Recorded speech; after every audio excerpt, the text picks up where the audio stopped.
कोल्ह्याच्या 4 कातड्या, घोरपडीचे अवयव, मुंगसाचे अवयव, वन्यजीव तस्करींचा पर्दाफाश. 2 महिलांसह 3 अटक.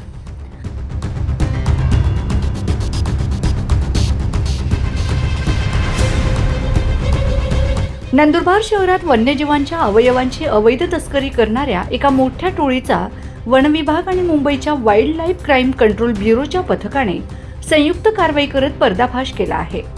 या कारवाईत 2 महिलांसह एका पुरुषाला ताब्यात घेण्यात आले असून त्यांच्याकडून दुर्मिळ प्राण्यांचे अवशेष जप्त करण्यात आले आहेत. शहरातील वर्दळीचा भाग असलेल्या बसस्थानक परिसरात ही कारवाई करण्यात आली आहे. बुधवारी रात्री उशिरापर्यंत चाललेल्या या थरार नाट्यात पथकाने सापळा रचून संशयितांना पकडलाय. त्यांच्याकडून सोनेरी कोल्ह्याच्या 4 कातड्या, घोरपडीचे अवयव, मुंगसांचे अवशेष, मुद्देमाल जप्त करण्यात आला आहे. जादूटोणा आणि अघोरी विद्येसाठी मागणी या तस्करी मागे धक्कादायक कारणे समोर आली आहेत.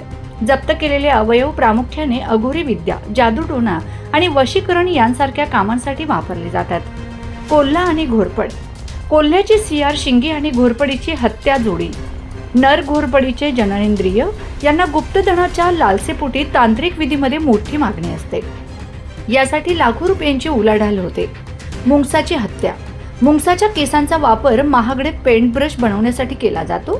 धक्कादायक बाब म्हणजे केवळ 1 किलो केस मिळवण्यासाठी अंदाजे 50 मुंगसांची हत्या केली जाते.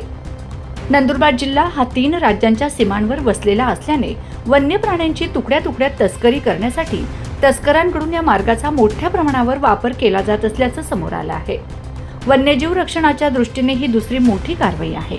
यापूर्वी नवापूर तालुक्यातील चिंचपाडा भागातून बिबट्याची कातडी तस्करी करत असताना वन विभागाने जप्त केली. 13 एप्रिल रोजी नवापूर येथे LCBने कोल्हे, पोपट आणि इतर प्राण्यांची तस्करी रोखली होती. त्यानंतर आता नंदुरबार शहरात ही मोठी कारवाई झाल्याने तस्करांचे धाबे दणाणले आहेत. Bureau report, Navapur express news, Nandurbar.